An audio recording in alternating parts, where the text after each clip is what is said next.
যদি কোনো ব্যক্তি বলে আমি রাসূলকে অনুসরণ করি না অথচ আল্লাহকে ভালোবাসি, ও মিথ্যাবাদী, ও মিথ্যা বলেছে।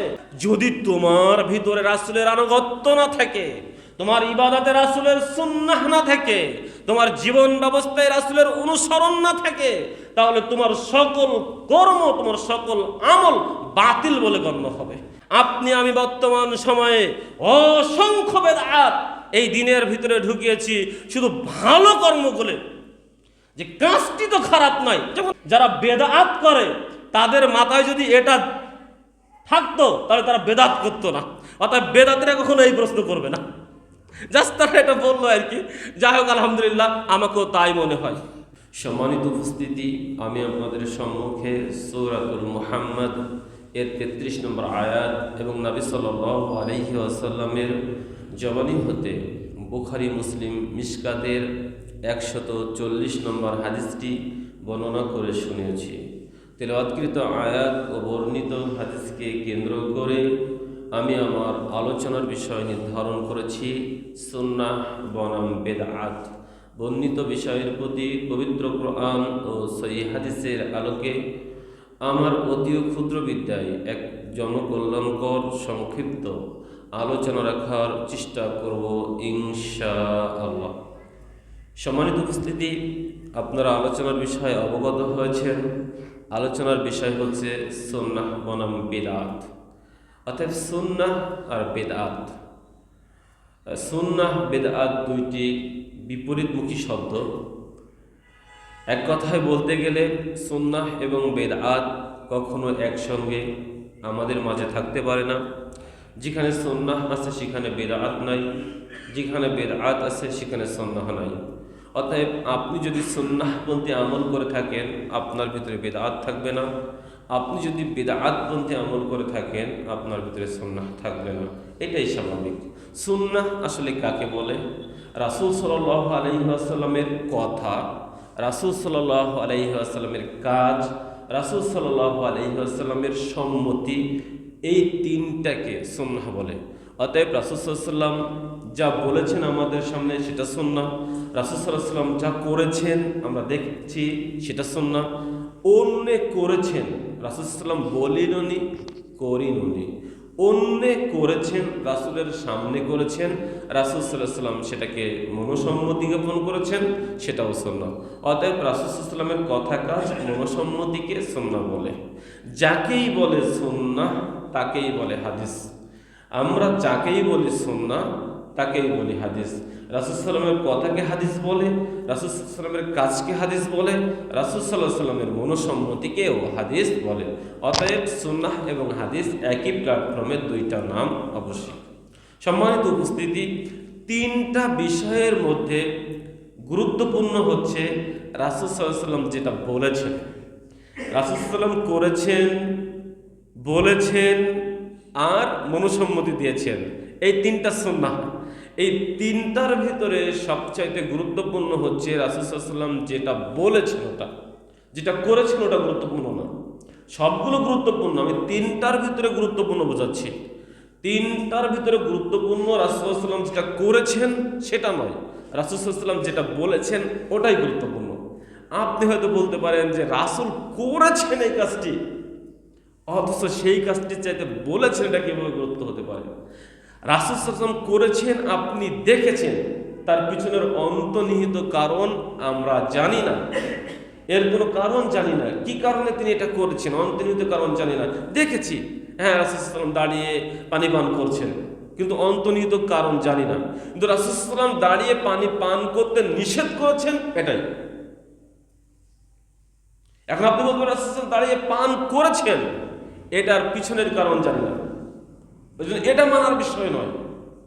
মানার বিষয় হচ্ছে রাসূল সাল্লাল্লাহু আলাইহি ওয়াসাল্লাম যেটা বলেছেন। অতএব তিনি বলেছেন দাঁড়িয়ে পান করো না, এটাই মানতে হবে। অতএব তিনটার ভিতরে প্রাধান্য হলো রাসূল সাল্লাল্লাহু আলাইহি ওয়াসাল্লাম যেটা বলেছেন, মুখ দিয়ে প্রাধান্য পাবে। অতএব আমরা জানতে পারলাম সুন্নাহ বলতে রাসূল সাল্লাল্লাহু আলাইহি ওয়াসাল্লামের কথা, কাজ এবং মনোসম্মতি। আর বেদআত, বেদআত বলতে তো দিনের ভিতরে নতুন সৃষ্টি। প্রত্যেক জুম্মাতে আলেম এখানে দাঁড়িয়ে যেসব শায়েখরা আসেন, কথা বলেন যে কি ফাইনাল আম্মাবাদ ফাইনাল হাদিসি কিতাবুল্লাহ وخير الهدي هدي محمد صلى الله عليه وسلم وشر الأمور محدثاتها وكل محدثة بدعة وكل بدعة ضلالة وكل ضلالة في النار। এই কথা আজকে আমি বলেছি যে দিনের ভিতরে সব নতুন সৃষ্টি হচ্ছে বিদআত, আর প্রত্যেক বিদআতই হচ্ছে ভ্রষ্টতা, আর প্রত্যেক ভ্রষ্টতার পরিণাম হচ্ছে নার, ফিন্নার, জাহান্নাম। অতএব দিনের ভিতরে যেটা নতুন সৃষ্টি সেটাই হচ্ছে বিদআত। সম্মানিত, এটা মনে রাখতে হবে, দিনের ভিতরে নতুন সৃষ্টি, শরিয়াতের ভিতরে, ইবাদতের ভিতরে নতুন সৃষ্টি, এটা হলো বিদআত। একটা কথা মনে রাখতে হবে, বিদআত এমন একটি পাপ, বিদআত এমন একটি পাপ যেটা ধার্মিক লোকের পাপ।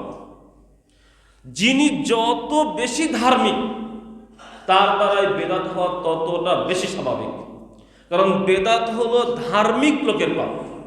যিনি ধর্মভীরু, ধর্ম মানতে চান, তিনিই এটা করে থাকেন। যিনি ধর্ম মানতে চান না তিনি কিন্তু বেদাত করবেন না। অতএব বেদাত হলো ধার্মিক লোকের পাপ। অতএব একজন ধার্মিক ব্যক্তি ইবাদত করার জন্য, আল্লাহকে রাজি খুশি করার জন্য এমন কিছু পন্থা বেছে নেন যেটা রাসূল সাল্লাল্লাহু আলাইহি ওয়াসাল্লাম করেননি, করতে বলেননি এবং মনসম্মতও দেননি, অথচ তিনি আল্লাহকে ভয় করে ধর্মকে মানার জন্য এটা করছেন। অতএব বেদাত হলো ধার্মিক লোকের পাপ। সম্মানিত উপস্থিতি, বেদাত এবং সুন্নাহ এক জায়গাতে থাকতে পারে না। যেখানে বেদাত আছে সেখানে সুন্নাহ নাই, যেখানে সুন্নাহ আছে সেখানে বেদাত নাই। একটা বোতলের ভিতরে যদি আপনি পানি রাখেন, তাহলে বোতলের ভিতরে যদি পানি থাকে তাহলে সেখানে অক্সিজেন বাতাস থাকবে না। আবার যদি বোতল থেকে কিছুটা পানি ফেলে দেন তাহলে ওই ফাঁকা জায়গায় অক্সিজেন আশ্রয় গ্রহণ করবে। অতএব পানি আর অক্সিজেন একই বোতলের ভিতরে যেমন থাকবে না, ঠিক বিদআত এবং সুন্নাহ একই সঙ্গে থাকতে পারে না। আপনি যদি আপনার ইবাদতের ভিতরে বিদআত প্রবেশ করান তাহলে ওখান থেকে সেই পরিমাণ সুন্নাহ উঠে যাবে। কেননা ইসলাম হচ্ছে মোকাম্মল ধর্ম, ইসলাম হলো মোকাম্মল ধর্ম। সূরা মাইদা 3 নম্বর আয়াতে আল্লাহ বলছেন, আল ইয়াউমা আকমালতু লাকুম দীনাকুম ওয়া আতমামতু আলাইকুম নি'মাতি ওয়া রাযিতু লাকুমুল ইসলাম দীনা। আমি তোমাদের জন্য তোমাদের দিনকে পরিপূর্ণ করেছি, তোমাদের নিয়ামত পরিপূর্ণ করে দিয়েছি, আর দিন হিসাবে আমি ইসলামকে গ্রহণ করে নিয়েছি। এটাই হলো তাহলে দিন তথা ইসলামটি হচ্ছে একটা মোকাম্মল পরিপূর্ণ জীবন ব্যবস্থা। আপনাকে বলি, এই মসজিদটা মনে করেন এখন একটা মোকাম্মল মসজিদ, পরিপূর্ণ মসজিদ। এখন আমাদের সরকারের পক্ষ থেকে এসে বলছেন, আমাদের যিনি মুতাওয়াল্লি সাহেব বলছেন তাকে বলছেন যে ভাই, সরকারের পক্ষ থেকে আপনার মসজিদে একটা হীরার ইট দেওয়া হয়েছে, হীরার ইট আপনি মসজিদে এটা এক জায়গাতে লাগিয়ে দিন। মুতাওয়াল্লি সাহেব বলছেন আমাদের মসজিদ তো মুকম্মল হয়ে গিয়েছে, পরিপূর্ণ হয়ে গিয়েছে, হীরার ইটটি কোথায় লাগাবো? তা বলছেন আরে হীরার ইট সরকার দিয়েছে বিনামূল্যে, ফ্রিতে, তো এটা আপনি ফিরিয়ে দিবেন, আপনি লাগিয়ে দিন। তাহলে যিনি আমাদের মসজিদে দায়িত্বশীল রয়েছেন, ইনি যদি মুকাল্লিদ সাহেব এই মসজিদে ওই হীরার ইটটি লাগাতে চায়, তাহলে হীরার ইটের আয়তন যতটা বড় ঠিক অতটা জায়গা করে এই মুকাম্মল মসজিদ থেকে ফাঁকা করে ফেলতে হবে। এই মুকাম্মল মসজিদ থেকে ততটা জায়গা ফাঁকা করে ফেলতে হবে, অতঃপর আপনি সরকারের দেওয়া ওই দামি হীরার ইটটি ওখানে লাগাতে পারবেন। অতএব মুকাম্মল মসজিদে হীরার ইট লাগানোর জন্য যতটা জায়গা প্রয়োজন ওই জায়গাটা ফাঁকা করছেন কেন? আপনি হীরার ইট লাগাবেন তাই মুকাম্মল মসজিদ থেকে। অতএব ঠিক দিনের ভিতরে যখন আপনি বিদআত ঢুকাবেন, এই পরিপূর্ণ মোকাম্মল দিন, পরিপূর্ণ মোকাম্মল ইসলাম থেকে অতটা সুন্নাহ আপনাকে সরিয়ে নিতে হবে, উঠিয়ে ফেলতে হবে। যতক্ষণ পর্যন্ত অতটা সুন্নাহ আপনি না উঠিয়ে নেবেন, সরিয়ে নেবেন, ততক্ষণ পর্যন্ত আপনি বিদআত ঢুকাতে পারবেন না। এই জন্য হাসান ইবনে আতিয়া রাদিয়াল্লাহু তাআলা আনহু তিনি বলছেন, মাবতাদা কওমুন বিদআতান ফি দীনিহিম ইল্লা নাসআল্লাহু মিন সুন্নাতিহিম মিসলাহা। যখন কোনো কওম বা জাতি তার দিনের ভিতরে কোনো বিদআত প্রবেশ করায়, তখন ওই পরিমাণ সুন্নাহ ওই দিন থেকে বের হয়ে যায়। সুন্নাহ লা ইউঈদুহু ইলাইহা ইলা ইয়াউমিল কিয়ামাহ, এবং কিয়ামত অবধি পর্যন্ত ওই সুন্নাহ ওই জায়গাতে আর ফিরে আসে না। দারিমি মিশকাতের 188 নম্বর হাদিসে কথা বলা হয়েছে। অতএব যখন কোনো ব্যক্তি, কোনো জাতি, কোনো কওম, কোনো সম্প্রদায় এই মুকাম্মাল দিনের ভিতরে কোনো বিদআত প্রবেশ করাবে, তখন ঠিক ওই পরিমাণ সুন্নাহ সেখান থেকে বিদায় নেবে। অথচ আপনার আমার এই দিনটি হচ্ছে মুকাম্মাল, আর রাসূল সাল্লাল্লাহু আলাইহি ওয়াসাল্লাম আপনার আমার মাঝে কোনো কিছু গোপন করে যাননি যা আপনাকে আমাকে আজকে পূর্ণ করতে হবে। রাসূল সাল্লাল্লাহু আলাইহি ওয়াসাল্লাম উম্মতি মুহাম্মাদের জন্য কোনো কিছু গোপন রেখে যাননি যেটাকে আপনাকে আমাকে আজকে পরিপূর্ণ করতে হবে। কেননা আল্লাহ তাআলা আমাদের নবীকে বলছেন সূরা মায়েদার 67 নম্বর আয়াত দিয়ে, ইয়া আইয়ুহার রাসূল বাল্লিগ মা উনজিলা ইলাইকা মির রাব্বিক ওয়া ইন লাম তাফআল ফামা বাল্লাগতা রিসালাতাহু। হে নবী মুহাম্মদ সাল্লাল্লাহু আলাইহি ওয়াসাল্লাম, আপনার উপরে আপনার রবের পক্ষ থেকে যা নাজিল করা হয়েছে তার তাবলীগ করুন, তা মানুষের নিকটে পৌঁছে দিন। ওয়া ইন লাম তাফআল ফামা বাল্লাগতা রিসালাতাহু, যদি আপনি এই তাবলীগ না করেন, যদি আপনি মানুষের নিকটে এটা পৌঁছে না দেন, তাহলে আপনার উপরে যে রিসালাতের দায়িত্ব দেওয়া হয়েছিল, যে নবুয়তের দায়িত্ব দেওয়া হয়েছে, এটা আপনি পালন করলেন না বলে বিবেচিত হবে। এজন্য তো বিদায় হজের ভাষণে, যেটা মুসলিম মিশকাতের 2555 নম্বর হাদিসে নোট করা হয়েছে, বিদায় হজের ভাষণে উপস্থিত জনতাকে লক্ষ্য করে আমাদের নবী মুহাম্মদ সাল্লাল্লাহু আলাইহি ওয়াসাল্লাম বলেছিলেন, ও আমার উপস্থিত সাহাবাগণ, কিয়ামতের মাঠে তোমাদের নিজ নিজ দায়িত্ব এবং কর্তব্য সম্পর্কে যেমন তোমাদেরকে জিজ্ঞাসা করা হবে, আল্লাহ তাআলা আমার উপরে যে নবুয়ত এবং রিসালাতের দায়িত্ব দিয়েছেন, এই নবুয়তের এবং রিসালাতের দায়িত্ব সম্পর্কে আমাকে জিজ্ঞাসা করা হবে। এখন তোমরা বলো, আমি কি আমার এই নবুয়ত, এই রিসালাতের দায়িত্ব সঠিকভাবে পালন করেছি? আমি কি আল্লাহ প্রদত্ত বিধিবিধানগুলো তোমাদের নিকটে যথাযথভাবে পৌঁছে দিয়েছি? দেখুন উপস্থিত সাহাবীগণ বলেছিলেন, ওয়ালা নাআম কদ বাল্লাগতার রিসালাহ ওয়া আদাইতাল আমানাহ ওয়া নাহসাল উম্মাহ। আপনি আপনার রিসালাতের দায়িত্ব পালন করেছেন, আপনি উম্মতের কাছে পৌঁছে দিয়েছেন, আপনি উম্মতের জন্য কল্যাণকর কিছু নিয়ে এসেছেন। এটা নবী সাল্লাল্লাহু আলাইহি ওয়াসাল্লামকে সাহাবীগণ জানিয়ে দিলেন। রাসূল সাল্লাল্লাহু আলাইহি ওয়াসাল্লাম আসমানের দিকে তার এই শাহাদাত আঙ্গুল উঁচু করে বললেন, আল্লাহুম্মা শাহাদ, আল্লাহুম্মা শাহাদ, আল্লাহুম্মা শাহাদ। ও আল্লাহ তুমি সাক্ষী থাকো, আল্লাহ তুমি সাক্ষী থাকো, ও আল্লাহ তুমি সাক্ষী থাকো।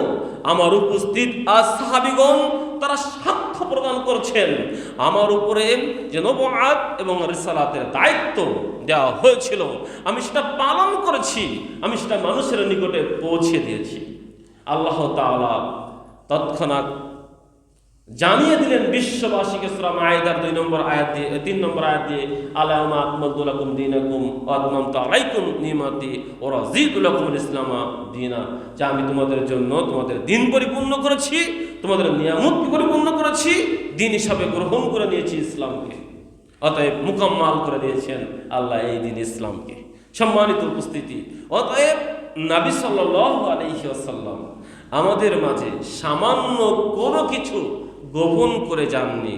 তিনি তার নবুয়ত এবং রিসালাতের দায়িত্ব পরিপূর্ণভাবে পালন করেছেন, যার বিনিময়ে আল্লাহ সাক্ষ্য দিয়েছেন যে আমি আজ দিনকে পরিপূর্ণ করে দিয়েছি। এই দিনের ভিতরে বাড়ানো এবং কমানোর এখতিয়ার আর কারো পৃথিবীতে নাই। কিয়ামত পর্যন্ত এটা মুকাম্মাল অবিচল এভাবেই থেকে যাবে। সম্মানিত উপস্থিতি, অতএব মুকাম্মাল দিন আপনার আমার মাঝে এসেছে, এর ভিতরে আপনি আমি পরিবর্তন বর্ধন কিছুই করতে পারবো না। এখন কথা হলো রাসূল ইবাদতের ক্ষেত্রে রাসূল সাল্লাল্লাহু আলাইহি ওয়াসাল্লামের অনুসরণ করাটা কতটা জরুরি। রাসূল সাল্লাল্লাহু আলাইহি ওয়াসাল্লামের অনুসরণ করেই কি ইবাদত করতে হবে? আমাদের দেশে এক শ্রেণীর মানুষ পাবেন, তারা বলবে যে আমরা কোরআন মানি, হাদিস মানি না, আমরা আহলে কোরআন, আমরা আহলে কোরআন, আমরা কোরআন মানি, হাদিস মানি না। কারণ হাদিস হলো রাসূলের আর কোরআন হলো আল্লাহ পাকের, দুইটাই আল্লাহ। রাসূল যা বলেছেন সেটাও আল্লাহ বলেছেন, কোরআনে যা বলা রয়েছে সেটাও আল্লাহ বলেছেন, একটা প্রকাশ্য একটা অপ্রকাশ্য। অতএব দুইটা কথা, আল্লাহর অনুমতি ব্যতীত, আল্লাহর নির্দেশনা ব্যতীত রাসূল সাল্লাল্লাহু আলাইহি ওয়াসাল্লাম নিজে থেকে কোনো কথা বলতেন না, কথা আল্লাহ বলেছেন। সম্মানিত উপস্থিতি, এখন যারা কোরআন মানি বলছি, তারা তো কোরআনও মানি না, ওই আব্দুল্লাহ রাদিয়াল্লাহু তাআলা আনহুর একটা হাদিস রয়েছে, যেটা আপনি বুখারীতে পেয়ে যাবেন, 4886 নম্বর হাদিস, এখানে আপনি পেয়ে যাবেন। সেটা কি পাবেন? যে আব্দুল্লাহ রাদিয়াল্লাহু তাআলা আনহু বলছেন, ওই যারা শরীরে মহিলারা উল্কি করে, ভুঁড়ি তুলে চিকুন করে, দাঁত ছানিয়ে ফাঁকা করে, চেহারা পরিবর্তন করে, এদের উপরে লানাত করেছেন রাসূল সাল্লাল্লাহু আলাইহি ওয়াসাল্লাম। তো একজন মহিলা এসে বলছেন, আব্দুল্লাহ রাদিয়াল্লাহু তাআলা আনহু, আপনি নাকি এভাবে লানাত করেছেন? তো বলছে, হ্যাঁ, এ লানাত রাসূল করেছেন, এ লানাত আল্লাহ করেছেন। তা আমার রাসূল যেটাকে লানাত করে, আমার আল্লাহ যেটাকে লানাত করে, আমি কেন সেটাকে লানাত করব না? তখন মহিলা বলছেন, আমি কোরআনের সম্পূর্ণটাই পড়েছি, কোথাও এই লানত নাই। তখন আব্দুল্লাহ রাদিয়াল্লাহু তাআলা আনহু বলছেন, আপনি কি কোরআনের এই আয়াতও তাহলে পড়েছেন যে ওমা আতাকুমুর রাসূলু ফাখুযুহু ওমা নাহাকুম আনহু ফান্তাহু? এই আয়াতও পড়েছেন? বলছে, জি, এটাও পড়েছি। এখানে কি বলছে আল্লাহ? আমার রাসূল যেটা তোমাদেরকে দেন সেটা গ্রহণ করো, যেটা তোমাদেরকে নিষেধ করেন তা থেকে বিরত থাকো। এটা তো আল্লাহ তাআলাই বলেছেন, সূরা হাশরের 7 নম্বর আয়াত। তার রাসূল বলছেন এই কাজ করলে তাদের উপরে লানাত, আর রাসূলের দেওয়াটাকে গ্রহণ করতে হবে, রাসূলের নিষেধটাকে ছেড়ে দিতে হবে। তাহলে আপনি কি এটা মেনে নিতে পারেন না? তখন মহিলা মেনে নিলেন। যাই হোক, মূল কথা হলো এই, আমরা যারা বলছি রাসূলের অনুসরণটি জরুরি নয়, কোরআনকে মানতে হবে। আরে ভাই, কোরআন নাজিল হয়েছে কার উপরে? তোমার উপরে। তুমি কোরআনটা পেয়েছো কার মাধ্যমে? তুমি সালাত আদায় করো, তুমি নিয়ম কোথায় পেলে? তুমি রুকু করতে হবে, সেজদা করতে হবে, রুকুই কি দোয়া বলতে হবে, সেজদায় কি দোয়া বলতে হবে, তাশাহুদ কি করতে হবে, ইত্যাদি কি করতে হবে, এই নিয়ম কোথায় পেলে? সালাত কয় রাকাত কিভাবে আদায় করতে হবে, এটা কিভাবে পেলে? কোথাও তো ভাবে বলা হয়নি। অথচ আল্লাহ বলেছেন, আতাকুমুর রাসূলু ফাখুযুহু ওমা নাহাকুম আনহু ফান্তাহু। রাসূলের দিয়াটাকে নিতে হবে, রাসূলের নিষেধটাকে তোমাকে বিরত থাকতে হবে। আল্লাহ তাআলা সূরা আলী ইমরানের 31 নম্বর আয়াতে বলছেন, কুল ইন কুনতুম তুহিব্বুনাল্লাহ ফাত্তাবিউনি ইউহিব্বুকুমুল্লাহ ইয়াগফির লাকুম যুনুবাকুম আল্লাহু গফুরুর রহিম। আল্লাহ তাআলা বলছেন, নবী মুহাম্মদ সাল্লাল্লাহু আলাইহি ওয়াসাল্লাম, আপনি বলে দিন, কুল ইন কুনতুম তুহিব্বুনাল্লাহ, যদি তোমরা আল্লাহকে ভালোবাসতে চাও, ফাত্তাবিউনি, তাহলে তোমরা আমাকে অনুসরণ করো, ইউহিব্বুকুমুল্লাহ ওয়া ইয়াগফির লাকুম যুনুবাকুম, তাহলে আল্লাহ তোমাদেরকে ভালোবাসবেন এবং তোমাদের পাপকে ক্ষমা করবেন। আল্লাহ ক্ষমাশীল এবং দয়াশীল। এ কথা আল্লাহ বলছেন সূরা আল ইমরানের 31 নম্বর আয়াতে। অতএব যারা আমরা কোরআন মানি তাদেরকে হাদিস মানতে হবে, রাসূলের অনুসরণ করতে হবে। রাসূলের অনুসরণ করা একজন মুসলিমের জন্য 100% জরুরি। রাসূলের অনুসরণ ছাড়া আল্লাহর ভালোবাসা পাওয়া যাবে না। যদি কোনো ব্যক্তি বলে আমি রাসূলকে অনুসরণ করি না অথচ আল্লাহকে ভালোবাসি, ও মিথ্যাবাদী, ও মিথ্যা বলেছে। কেননা আল্লাহ বলেছেন, যদি তোমরা আমাকে ভালোবাসতে চাও তাহলে রাসূলের আনুগত্য করো। তাহলে আপনি আল্লাহর এই আদেশকে অমান্য করে বলছেন আমি আল্লাহকে ভালোবাসি, কি করে হতে পারে? আপনি আমাকে ভালোবাসার কথা বলছেন, অথচ আমি একটা কথা বললাম, আপনি আমার কথাকে অবজ্ঞা করে আমি বললাম তুমি ডান দিকে যাও, আপনি বাম দিকে গিয়ে বলছেন আমি শায়েখকে ভালোবাসি। হতে পারে? মেনে নেবেন কখনো আপনি? আল্লাহ বলছেন, আমাকে ভালোবাসতে হলে আমার রাসূলের আনুগত্য করো, তাহলে বিনিময়ে কি হবে? আমি তোমাদেরকে ভালোবাসবো। কি হবে? আমি তোমাদের জীবনের পাপকে ক্ষমা করে দেব, কেননা আমি ক্ষমাশীল, আমি হলো দয়াশীল। সম্মানিত উপস্থিতি, অতএব রাসূলের অনুসরণ করা অতীব জরুরি। মুসলিম হিসাবে দাবি করলে তার উপরে রাসূলের অনুসরণ করা ফরজ, অনুসরণ করতেই হবে। রাসূলের অনুসরণ ব্যতীত, রাসূলের আনুগত্য ব্যতীত আল্লাহর আনুগত্য হবে না। রাসূলের অনুসরণ ব্যতীত আল্লাহর ভালোবাসা পাওয়া যাবে না।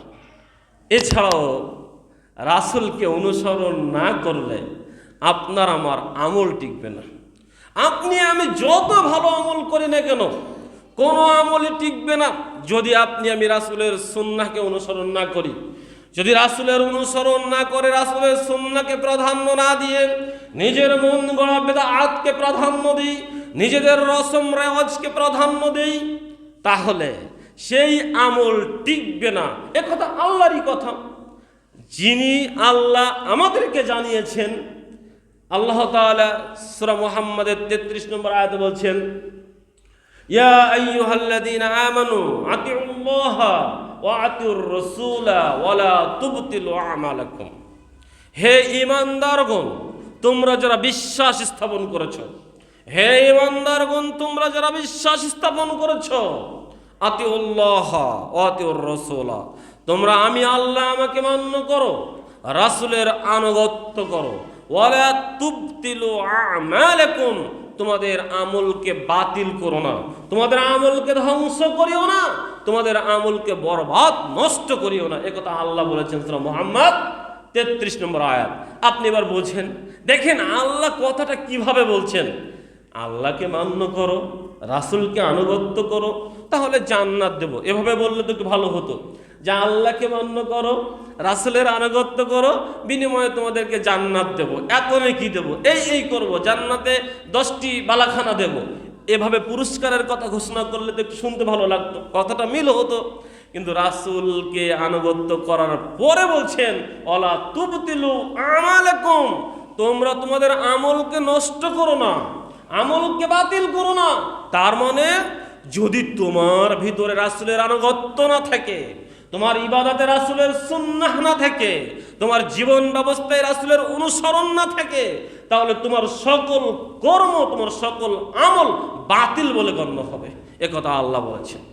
অতএব সাবধান, রাসূলের আনুগত্য থেকে, রাসূলের সুন্নাহ থেকে পিছিয়ে গিয়ে অন্য কোনোভাবে আল্লাহকে সন্তুষ্ট করার চেষ্টা করিও না। অন্য যে কোনো পন্থা বেছে নিলে তোমার আমল বাতিল হয়ে যাবে, তা অগ্রহণযোগ্যতা প্রত্যাখ্যাত হবে। যেমন আয়েশা রাদিয়াল্লাহু তাআলা আনহা তিনি বলছেন, রাসূল সাল্লাল্লাহু আলাইহি ওয়াসাল্লাম বলেছেন, মান আহদাসা ফি আমরিনা হাযা মা লাইসা মিনহু ফাহুয়া রাদ্দুন। যে ব্যক্তি আমার এই দ্বীনের ভিতরে এমন কিছু সৃষ্টি করলো যা তার নিদর্শনায় নাই, যা আমি বলিনি, তা প্রত্যাখ্যাত, তা বাতিল। বুখারী মুসলিম মিশকাতের 140 নম্বর হাদিস। অতএব রাসূল সাল্লাল্লাহু আলাইহি ওয়াসাল্লাম বলেনি এমন কোন কর্ম, এমন কোন কাজ, এমন কোন ইবাদত আপনি করছেন, এটা বাতিল বলে গণ্য হবে। রাসূলের অনুসরণ ছাড়া আমল টিকবে না, রাসূলের অনুসরণ ছাড়া জান্নাতে যাওয়া যাবে না, জান্নাতে যাওয়া অসম্ভব। নবী সাল্লাল্লাহু আলাইহি ওয়াসাল্লাম বলেছেন, কুল্লু উম্মতি ইয়াদখুলুনাল জান্নাতা ইল্লা মান আবা। আমার প্রত্যেকটি উম্মত জান্নাতে প্রবেশ করবে, কিন্তু যে যেতে চায় না, আবা, জান্নাতে যেতে অসম্মত, ওই ব্যতীত। কিলা ওমান আবা, সাহাবীগণ বলছেন, রাসূল সাল্লাল্লাহু আলাইহি ওয়াসাল্লাম, কে এই ব্যক্তি যে জান্নাতে যেতে চায় না, জান্নাতে যেতে অসম্মত? নবী সাল্লাল্লাহু আলাইহি ওয়াসাল্লাম বলছেন, ক্বালা মান আতানি দাখালাল জান্নাহ ওয়া মান আসানি ফাকাদ আবা। যে ব্যক্তি আমার আনুগত্য করলো, আমার অনুসরণ করলো, আমার সুন্নাতকে মেনে নিল, সে দাখালাল জান্নাহ, সে জান্নাতে প্রবেশ করবে। আর যে আমার আনুগত্য থেকে হাত গুটিয়ে নিল, আমার সুন্নাহ থেকে মুখ ফিরিয়ে নিয়ে বেদাতি আমল করলো, বেদাতকে প্রতিষ্ঠা করলো, ইল্লা মান আবা, ওই ব্যক্তি জান্নাতে যেতে চায় না, ও ব্যক্তি জান্নাতে যেতে চায় না। এটা বুখারী মুসলিম মিশকাতের 143 নম্বর হাদিস। আর একটা হাদিস বললে আপনার পরিষ্কার হয়ে যাবে, যেটা বুখারী মুসলিম মিশকাতের 144 নম্বর হাদিস। একদা রাসূল সাল্লাল্লাহু আলাইহি ওয়াসাল্লাম ঘুমিয়ে রয়েছেন, কিছু ফেরেশতা আসলেন, এসে বললেন, তোমাদের এই সাথী সম্পর্কে একটা উদাহরণ রয়েছে, বলে দাও। তা আমি সংক্ষেপে বলছি। তারা বললেন যে একজন ব্যক্তি একটা ঘর নির্মাণ করলো এবং সেখানে খাওয়ার আয়োজন করলো। একজন আহ্বানকারীকে ঘরের সামনে দাঁড় করিয়ে দিল। সে আহ্বান করে বলছে, এই ঘরে খাওয়ার ব্যবস্থা আছে, তোমরা খেতে এসো। যে ব্যক্তি ওই আহ্বানকারীর আহ্বানে সাড়া দিল, সে ওই ঘরে প্রবেশ করতে পারলো এবং মেহমানদারিতে অংশগ্রহণ করলো। আর যে ব্যক্তি ওই আহ্বানকারীর আহ্বানে সাড়া না দিল, সে ওই ঘরে প্রবেশ করতে পারলো না এবং ওই খাদ্যে অংশগ্রহণ করতে পারলো না। তারপর ফেরেশতাগণ বলছেন, ব্যাখ্যাটাও বলে দাও। তা ব্যাখ্যা বলে দেওয়া হলো যে খাদ্য প্রস্তুতকারী, এবং খাদ্য প্রস্তুতকারী হচ্ছেন আল্লাহ, এবং ঘরটি তৈরি হলো জান্নাত, এবং এই জান্নাতের যিনি আহ্বায়ক তিনি হচ্ছেন মুহাম্মদ সাল্লাল্লাহু আলাইহি সাল্লাম। অতএব যে ব্যক্তি ফামান আতা মুহাম্মদ ফাকাদ আতা আল্লাহ, যে ব্যক্তি মুহাম্মদ সাল্লাল্লাহু আলাইহি ওয়াসাল্লামের আনুগত্য করলো সে ব্যক্তি আল্লাহর আনুগত্য করলো। আমান আসা মুহাম্মদ ফাকাদ আসা আল্লাহ, আর যে ব্যক্তি মুহাম্মদ সাল্লাল্লাহু আলাইহি ওয়াসাল্লামের অবাধ্য হলো সে আল্লাহর অবাধ্য হলো। ও মুহাম্মাদুন ফারকুন বাইনান নাস, আর মুহাম্মদ সাল্লাল্লাহু আলাইহি ওয়াসাল্লাম হলো ঈমান এবং কুফরের মাঝে মানুষের মধ্যে পার্থক্য নির্ণয়কারী। সম্মানিত উপস্থিতি, এই হাদিস দিয়ে এটাই প্রমাণিত হয় যেটা পূর্বে বললাম, যে ওই ব্যক্তি জান্নাতে যেতে চায় না, কারণ ও অসম্মতি জ্ঞাপন করেছে যে আমি জান্নাতে যেতে চাই না। জান্নাতের দরজায় মুহাম্মদ সাল্লাল্লাহু আলাইহি ওয়াসাল্লাম দাঁড়িয়ে রয়েছেন যে আসো এই ঘরে প্রবেশ করো, এখানে খানা দানার ব্যবস্থা রয়েছে। আপনি আহ্বানকে প্রত্যাখ্যান করে অন্য পথ বেছে নিয়েছেন। এই মসজিদে খাওয়া দাওয়ার আয়োজন করা হয়েছে, এখানের মুসল্লি মুতাআল্লি সবাই মিলে মসজিদে খানা পিনার আয়োজন করেছেন। আপনি সংবাদ পেয়েছেন, এই খানা খাওয়ার জন্য আপনি মানিকগঞ্জ শহর থেকে চলে আসছেন, অথবা ওই সিংগাই নাকি ওখান থেকে চলে আসছেন যে ওই মসজিদে খানার আয়োজন রয়েছে। এখন একজন আহ্বায়ক গেটে রয়েছেন, উনি বলছেন আসেন এই গেট দিয়ে, এখানে এই মসজিদে খানার আয়োজন, আপনি এসেছেন এই খানার জন্য, অথচ আহ্বানকারীর আহ্বানে সাড়া না দিয়ে সোজা চলে যাচ্ছেন মানিকগঞ্জের দিকে। তাহলে কি আপনি এই মসজিদে ঢুকতে পারবেন না এই খানা খেতে পারবেন? পারবেন না। ঠিক মুহাম্মদ সাল্লাল্লাহু আলাইহি ওয়াসাল্লাম বলছেন যে আসো এই জান্নাতের ভিতরে, এটাই জান্নাতে যাওয়ার পথ। আপনি মুহাম্মদ সাল্লাল্লাহু আলাইহি ওয়াসাল্লামের আনুগত্যকে গুটিয়ে নিয়ে আপনি নিজেই জান্নাতে প্রবেশ করা অসম্মতি জ্ঞাপন করছেন। অতএব আপনি কিভাবে জান্নাতে প্রবেশ করবেন? সম্মানিত উপস্থিতি, অতএব বলতে চাচ্ছিলাম মুহাম্মদ সাল্লাল্লাহু আলাইহি ওয়াসাল্লামের অনুসরণ ব্যতীত জান্নাত পাওয়া যাবে না, সুন্নাহ আনুগত্য ছাড়া জান্নাত পাওয়া যাবে না। কিন্তু আমাদের দেশে এই সুন্নাহকে অবজ্ঞা করা হয়েছে কিছু কিছু কথা বলে। সেই কথার ভিতরে একটা কথা হলো, সবচেয়ে পপুলার কথা হলো কি, কাজটা তো আর খারাপ না, আমি যেটা করছি এটা তো আর খারাপ না। সময়ের দিকে তাকিয়ে কথা বলতে গেলে নিজের ভিতরে হয়ে যায়, অনেক কথা সাজিয়ে নিয়ে এসেছি আপনাদের সাথে বলবো বলে, তা কাজটা তো আর খারাপ না। এই হাদিসটি একটু অনুবাদ করি আপনাদের সামনে। আনাস রাদিয়াল্লাহু তাআলা আনহু বলছেন, যা সালাসাতু রাহতিন ইলা বুয়ুতি আজওয়াজিন নবী সাল্লাল্লাহু আলাইহি ওয়াসাল্লাম, একদা তিনজন ব্যক্তি নবী সাল্লাল্লাহু আলাইহি ওয়াসাল্লামের স্ত্রীগণের নিকটে আসলেন। ইয়াসআলুনা আন ইবাদাতিন নবী সাল্লাল্লাহু আলাইহি ওয়াসাল্লাম, নবী সাল্লাল্লাহু আলাইহি ওয়াসাল্লামের ইবাদত সম্পর্কে জানার জন্য। ফালাম্মা উখবিরু কান্নাহুম তাকাল্লুহা, যখন তাদেরকে নবী সাল্লাল্লাহু আলাইহি ওয়াসাল্লামের ইবাদত সম্পর্কে জানানো হলো তাকাল্লুহা, তখন তারা এটাকে কম মনে করলেন। ফাকালু ওয়াইনা নাহনু মিনান নবী সাল্লাল্লাহু আলাইহি ওয়াসাল্লাম, তারা বললেন কোথায় মুহাম্মদ সাল্লাল্লাহু আলাইহি ওয়াসাল্লাম, আর কোথায় আমরা? কদ গুফিরা লাহু মা তাকাদ্দামা মিন যামবিহি, কেননা মুহাম্মদ সাল্লাল্লাহু আলাইহি ওয়াসাল্লামের পূর্বকার এবং পরের সকল গুনাহ খাতা মাফ করা হয়েছে, অতএব তার জন্য এই অল্প ইবাদত করলে মনে হয় হবে। তাদের ধারণা ছিল, এই তিনজন ব্যক্তির ধারণা যে মুহাম্মদ সাল্লাল্লাহু আলাইহি ওয়াসাল্লাম যেহেতু তার পূর্বের গুনাহ মাফ, পরের গুনাহ মাফ, অতএব এত অল্প ইবাদত মুহাম্মদ সাল্লাল্লাহু আলাইহি ওয়াসাল্লামের জন্য মানায়, কিন্তু আমরা তো পাপী, আমাদের জন্য মানায় না। ফাকালা আহাদুহুম আম্মা আনা ফাইন্নু সাল্লি লাইলা আবাদান, একজন ব্যক্তি প্রতিজ্ঞা করলো আমি সারা রাত ধরে ইবাদত করব, কখনো রাতে ঘুমাতে যাব না। অকলা আখার আনা আসুমুদ্দাহারা ওয়ালা আফতিরু, আমি সারা বছর সিয়াম পালন করব, কখনো সিয়াম ভঙ্গ করব না। দ্বিতীয়জন ব্যক্তি বলল। তৃতীয়জন ব্যক্তি অকলা আখর আনা আতাজিলুন নিসা ফালা আতাজাওয়াজু আবাদান, আমি কখনো বিবাহ শাদী করব না। ঘর সংসার হলে স্ত্রী ছেলে মেয়ে বিভিন্ন রয়েছে, ইবাদত বন্দিগিতে একটু বাধা আসবে, অতএব আমি বিবাহ শাদী করব না। বিবাহ শাদী না করে বৈরাগী জীবনযাপন করে ইবাদত বন্দিগির মাধ্যমে জীবন অতিবাহিত করব। এই তিনজন ব্যক্তির কোন ইবাদতটা খারাপ আপনাকে বলতে হবে। একজন ব্যক্তি সারা রাত তাহাজ্জুদের সালাত আদায় করবে, নফল সালাত আদায় করবে, ইবাদতটি খারাপ। একজন ব্যক্তি সারা বছর সিয়াম পালন করবে, ইবাদতটি খারাপ। একজন ব্যক্তি সংসার ধর্ম না করে, সংসার পাতি না করে, বিবাহ শাদী না করে সেই আল্লাহর ইবাদত বন্দিগির মধ্যে কাটিয়ে দিন অতিবাহিত করবে বৈরাগী জীবনযাপনের মাধ্যমে, এই কর্ম, এই ইবাদত, এটা কি খারাপ? অথচ নবী সাল্লাল্লাহু আলাইহি ওয়াসাল্লাম এসে কি বললেন এই তিনজন ব্যক্তিকে? ফাজা রাসূলুল্লাহ সাল্লাল্লাহু আলাইহি ওয়াসাল্লাম ইলাইহিম ফাকালা আনতুমুল্লাযী কুলতুম কাযা ওয়া কাযা। নবী সাল্লাল্লাহু আলাইহি ওয়াসাল্লাম আসলেন এবং তাদেরকে বললেন, তোমরা কি এই তিনজন ব্যক্তি যারা এই প্রতিজ্ঞাগুলো করেছো? আমা আল্লাহি ইন্নী আখশাকুম লিল্লাহি ওয়া আতকাকুম লাহু। জেনে রাখো, পৃথিবীতে সবচাইতে পরহেজগার আমি, পৃথিবীতে সবচাইতে আল্লাহকে ভয় করি আমি।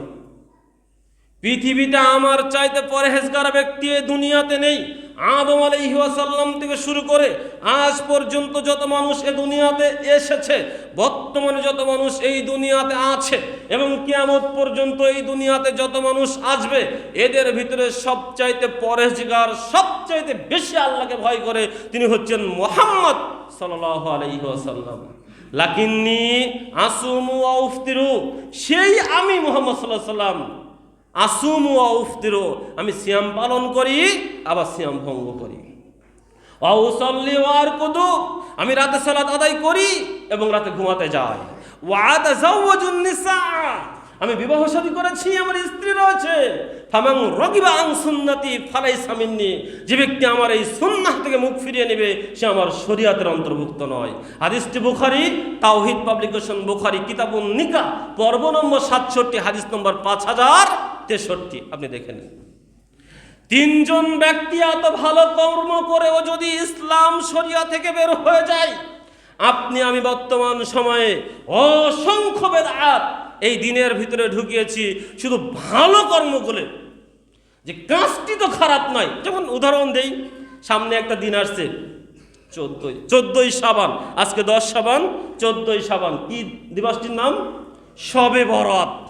এই শবে বরাতকে কেন্দ্র করে কত বেদাত, কত কোরআন এবং সুন্নাহ বিপরীত আমল এবং কথাবার্তা আমরা চালু করেছি এবং করব, আল্লাহু আলাম। আমি সংক্ষিপ্ত আকারে কি করে বলি, শিরোনামগুলো বলি।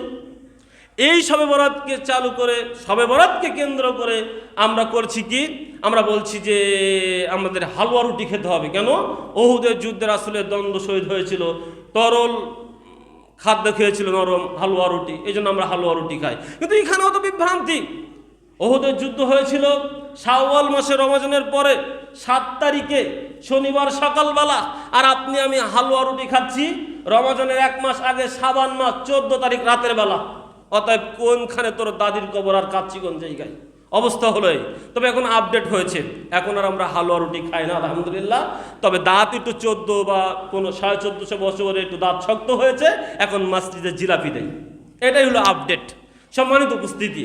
এরপরে আসি, আমরা বলি এই দিনে কোরআন নাজিল হয়েছে সূরা দুখানের ওই 3 নম্বর 4 নম্বর আয়াত, ইন্না আনজালনাহু ফি লাইলাতিন মুবারাকাতিন। আমার মতো হুজুররাই বলবে যে এমন এক মহামান্বিত রাত, এদিনে কোরআন নাজিল হয়েছিল। ডাহা মিথ্যা কথা, ডাহা মিথ্যা কথা আমরা এটা বলছি। আল্লাহ আমাদেরকে জানিয়েছেন অলরেডি সূরা কদরে, ইন্না আনজালনাহু ফি লাইলাতিল কদর, আমি কোরআন নাজিল করেছি কদরের রজনীতে, যেন ভুল না হয়।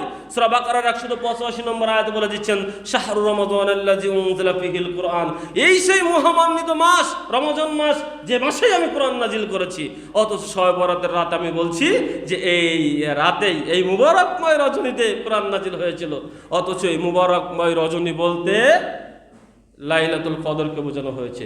আমরা বলছি এই দিনে ভাগ্য রজনী, ভাগ্য লেখা হয়, লিপিবদ্ধ করা হয়, কত কথা শোনাচ্ছি। অথচ আল্লাহ সূরা কমরের 52 এবং 53 নম্বর আয়াতে বলছেন, অকুল্লু শাইইন ফাআলু ফিজ জুবুর অকুল্লু সগীরিন ওয়া কাবীরিন মুস্তাতির, আছে তাদের সকল কিছু আমলনামায় লেখা আছে, ছোট থেকে বড় সব কিছু লিপিবদ্ধ। একথা আল্লাহ তাআলা বলছেন। রাসূল সাল্লাল্লাহু আলাইহি ওয়াসাল্লাম মুসলিম মিশকাতের 79 নম্বর হাদিসে বলছেন, কাতাবাল্লাহু মাকাদিরুল খলাইকি ক্বাবলা আন ইয়াখলুকুস সামাওয়াতি বি50 আলফ সানাতিন। আল্লাহ তাআলা স্বীয় মাখলুকাতের তাকদীর আসমান এবং জমিন সৃষ্টির 50,000 বছর পূর্বে লিপিবদ্ধ করে রেখেছেন। সুবহানাল্লাহ। অথচ আমরা এই শবে বরাতের রাতে নতুন করে আবার ভাগ্য লিপিবদ্ধ করছি। আমরা বলছি এই রজনীতে আল্লাহ তাআলা দুনিয়ার আসমানে নেমে আসেন, দিনের বেলায় সিয়াম থাকতে হবে। এটা তাহা বানোয়াট কথা। রাসূল সাল্লাল্লাহু আলাইহি ওয়াসাল্লাম দিনের বেলায় 14ই শাবান সিয়াম থাকতে হবে কথা বলেননি, বরঞ্চ রমজানের পূর্বে প্রস্তুতি গ্রহণ করার জন্য শাবান মাসে রমজান ছাড়া সবচাইতে বেশি সিয়াম পালন করেছেন এই শাবান মাসে। সেটা 14ই শাবান নয়, বরঞ্চ 14ই শাবানের আগ পর্যন্ত বা তারও পরবর্তী প্রায় অর্ধেক মাস সমপরিমাণ রাসূল সাল্লাল্লাহু আলাইহি ওয়াসাল্লাম সিয়াম থেকেছেন এই শাবান মাসে রমজানের প্রস্তুতি স্বরূপ। আপনি থাকতে পারেন, 14ই শাবান শবে বরাতকে কেন্দ্র করে যখন সিয়াম থাকবেন তখন সেটা বেদাত হবে। এই রাতে আল্লাহ তাআলা দুনিয়ার আসমানে নেমে আসেন, এটাও সহিহ হাদিসের বিপরীত কথা।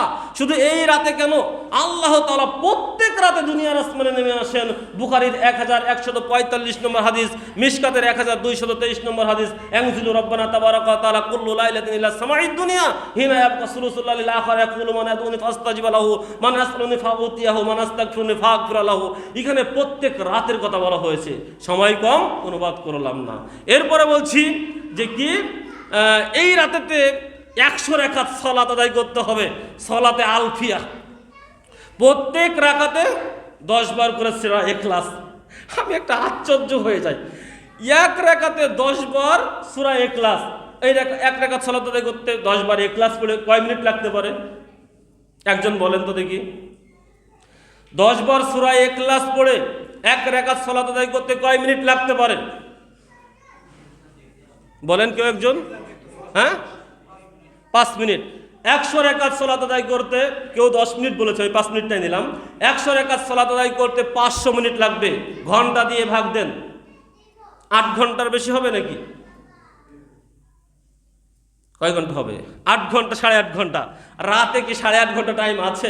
এখন শীতকালে পাইতেও পারেন, কিন্তু এরপরে তখন কি 8 ঘন্টা টাইম আপনি রাতে পাবেন? তাহলে আপনি এই 100 রাকাত সালাত আদায় করবেন কি করে? আমার মামার একটা গল্প বলি।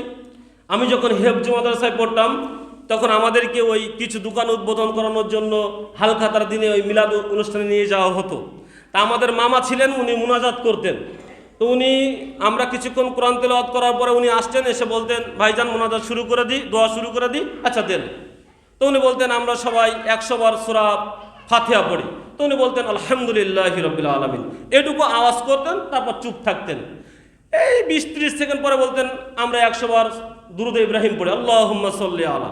20-30 সেকেন্ড চুপ থেকে বলতেন, আমরা 100 বার সূরা ফালাক পড়ি, কুল আউযু বিরাব্বিল ফালাক।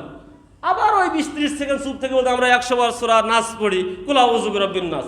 এইভাবে বলতেন। তা আমি একদিন জিজ্ঞাসা করলাম, মামা আপনি যে ওই 100 বার বলে আমাদেরকে বলেন, আমরা তো একবারও শেষ করতে পারি না, আপনি আর একটা বলেন, যে কি করে হয়? বলছি অত প্রশ্ন করো না তো।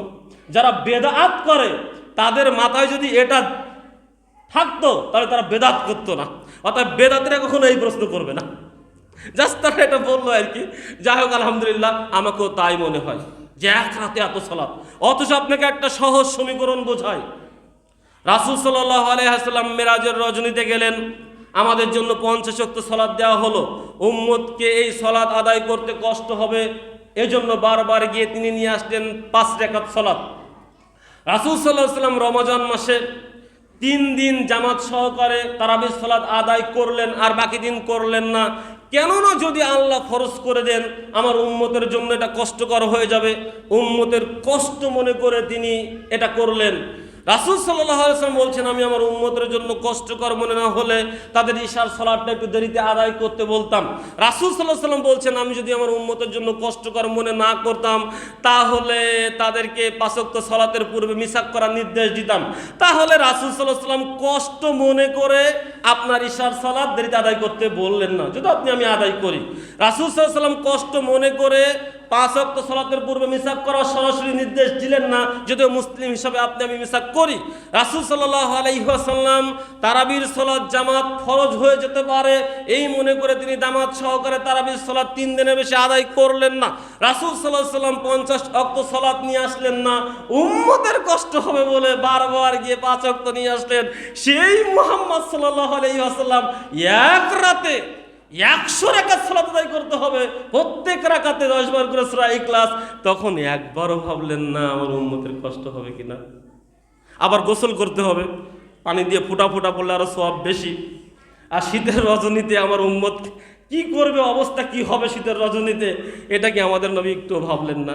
যাক সম্মানিত উপস্থিতি, অতএব এই ভালো কর্ম, যে সালাত আদায় করা তো আর খারাপ না, মানুষকে খাওয়ানো তো খারাপ না, ইত্যাদি ইত্যাদি, সিয়াম পালন করা তো খারাপ না, এই খারাপ না বলেই আমরা এই দিনের ভিতরে অসংখ্য বেদাত প্রবেশ করিয়েছি। অথচ এই খারাপ না বলে দিনের ভিতরে বেদাত প্রবেশ করানোর কারণে তিনজন ব্যক্তিকে বললেন, যে ব্যক্তি আমার এই সুন্নাহ থেকে মুখ ফিরে নিবে, সে আমার ইসলাম নামক এই শরিয়া থেকে একেবারে প্রত্যাগত বের হয়ে যাবে, সে আমার এই ইসলাম নামক শরিয়ার অন্তর্ভুক্ত নয়। সম্মানিত উপস্থিতি, অতএব আসুন আপনাকে আমাকে আল্লাহ বেদাত থেকে মুক্ত রাখুন, বেদাত থেকে বেঁচে থেকে আপনি আমি আপনার আমার জীবনযাপনগুলো করে আল্লাহ তৌফিক দান করুন, আল্লাহুম্মা আমিন। সম্মানিত উপস্থিতি, 1-2 মিনিট কথা বলে শেষ করে দিচ্ছি, আমার টাইম আমার খেয়াল আছে ইনশাল্লাহ। সামনে রমজান মাস, যেটা আমি পূর্বে বলেছি, শাবান মাসে রাসূল সাল্লাল্লাহু আলাইহি ওয়াসাল্লাম বেশি বেশি করে সিয়াম পালন করতেন রমজানের প্রস্তুতি নেওয়ার জন্য। আপনি আমি কি কোনো প্রস্তুতি গ্রহণ করছি? দেখেন আল্লাহ প্রস্তুতি গ্রহণ করছে। আবু হুরায়রা রাদিয়াল্লাহু তাআলা বলছেন, ইজা জা রমজান ফুতিহাত আবওয়াবুল জান্নাত ওয়া গুল্লিকাত আবওয়াবুল জাহান্নাম ওয়া সুফিদাতুশ শায়াতিন। যখন রমজান মাস এসে যায় তখন আল্লাহ কি করেন? জান্নাতের দরজা খুলে দেন, জাহান্নামের দরজা বন্ধ করে দেন, শয়তানকে শৃঙ্খলিত করেন, বন্দী করে রাখেন।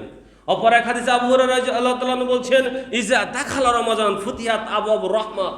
যখন রমজান মাস প্রবেশ করে তখন আল্লাহ রহমতের দরজা খুলে দেন। কোথাও বলা হচ্ছে ফুতিহাত আবওয়াবুস সামা, আল্লাহ আসমানের দরজা উন্মুক্ত করে দেন। দেখেন আল্লাহ আপনার আমার জন্য কত প্রস্তুতি গ্রহণ করছে। রমজান মাস এসে যাচ্ছে বিদায়, আপনি আমি কি প্রস্তুতি গ্রহণ করছি? আপনার আমার ভিতরে সামনে রমজান মাস প্রস্তুতি আছে? আছে। যারা সিন্ডিকেট ব্যবসায়ী, ওরা খেজুর কিনে রাখছে, এখন 400 টাকা খেজুর ওরা আগে থেকে ঘরে কিনে রাখছে, ওরা 1000 টাকা বিক্রয় করবে, ওরা প্রস্তুতি গ্রহণ কি আছে? ওই চায়ের দোকানদার, দর্জি বা টেইলার্সে একটা কাপড় অর্ডার দিয়েছে, কারণ হোটেলালে একটা কাপড় অর্ডার দিয়েছে, কারণ রমজান মাসে একটা পর্দা দিয়ে আমার ভিতরে রুটি ডাল চা নাস্তা ইত্যাদি খাওয়াতে হবে। এই প্রস্তুতি আমাদের মাঝে আছে। অন্য কোনো প্রস্তুতি আছে আমাদের মাঝে? একজন হোটেলে রমজানের পূর্বে যে পরিমাণ আটা নিয়ে বসা হতো, রমজান মাসেও সেই পরিমাণ আটা নিয়ে বসে, শুধু পার্থক্য সামনে একটা কাপড়ের পর্দা। অথচ নবী সাল্লাল্লাহু আলাইহি ওয়াসাল্লাম বলেছেন, মান সামা ইয়াওমান ফি সাবিলিল্লাহ জাআলাল্লাহু বাইনাহু ওয়া বাইনান নার খুনদুকান কামা বাইনাস সামাই ওয়াল আরজি। যে ব্যক্তি আল্লাহকে সন্তুষ্ট করার জন্য একটি মাত্র সিয়াম থাকে, আল্লাহ ওই ব্যক্তির মাঝে এবং জাহান্নামের মাঝে একটা খুন্দুকন, একটা গর্ত খনন করেন, যার দূরত্ব আসমান এবং জমিনের মাঝে যত দূরত্ব। সুবহানাল্লাহ। সম্মানিত উপস্থিতি, রমজান মাস আসছে আপনার আমার মাঝে, আপনার আমার পাপকে গুনাহ খাতাকে মাফ করে নেওয়ার জন্য। সামনে আর আলোচনা শুনবেন, শুধু আমি আপনাদেরকে বলে যাচ্ছি রমজানের প্রস্তুতি গ্রহণ করুন। একটা সিয়াম যেন কারোর নষ্ট না হয়, একটা সিয়াম যেন কারোর বাদ না যায়, পূর্ব থেকেই আপনি প্রস্তুতি গ্রহণ করুন। রমজানের একটি মাস কিভাবে কাটাবেন, কিভাবে আয় ইনকাম করবেন, পূর্ব থেকে সঞ্চয় করুন। রমজানে কষ্ট কমিয়ে দিন। যদি আপনার কষ্ট হয়ে যায় তাহলে আগে থেকে আপনি গুছিয়ে নিন যে আমি রমজান মাসে কম কাজ করব, একবেলা ডিউটি করব, একবেলা কাজ করব, ইত্যাদি ইত্যাদি করে আমি আমার জীবন অতিবাহিত করব। পূর্ব থেকেই প্রস্তুতি গ্রহণ করে রমজান মাসটা যেন আপনার আমার কাজে লেগে যায়, সে তৌফিক আল্লাহ রাব্বুল আলামিন আপনাকে আমাকে দিন। সকল বলে আল্লাহুম্মা আমিন। অতএব আজকের দিনের আলোচনা এখানে শেষ করছি। আল্লাহ রাব্বুল আলামিন আপনাকে আমাকে সকল বেদাত থেকে মুখ ফিরিয়ে নিয়ে সুন্নাহ মোতাবেক জীবনযাপন করার, আমল করার তৌফিক দান করুন। সকল বলে আল্লাহুম্মা আমিন। সামনে রমজান মাস আসছেন, জীবনের গুনাহ খাতা মাফ করিয়ে নেওয়ার জন্য আল্লাহ আমরা যেন এই রমজান মাসকে কাজে লাগিয়ে আমরা আমাদের জীবনের গুনাহ খাতাকে মাফ করে নিতে পারি, আমরা যেন রমজানের পূর্ব প্রস্তুতি গ্রহণ করতে পারি। আল্লাহ সে তৌফিক তুমি আমাদেরকে দান করো। ইয়া মুকাল্লিবাল কুলুব সাব্বিত কলবি আলা দিনিক। হে অন্তরের অন্তর্যামী, অন্তর পরিবর্তনকারী, তুমি আমাদের হৃদয়কে তোমার দিনের জন্য ফিরিয়ে নাও। আল্লাহুম্মা আমিন। এ দাবি এবং দোয়া তোমার দরবারে পেশ করে আজকের দিনের সংক্ষিপ্ত আলোচনা এখানে শেষ করছি। আকাউলি হাযা আস্তাগফিরুল্লাহ ওয়া লাকুম। আসসালামু আলাইকুম ওয়া রাহমাতুল্লাহ।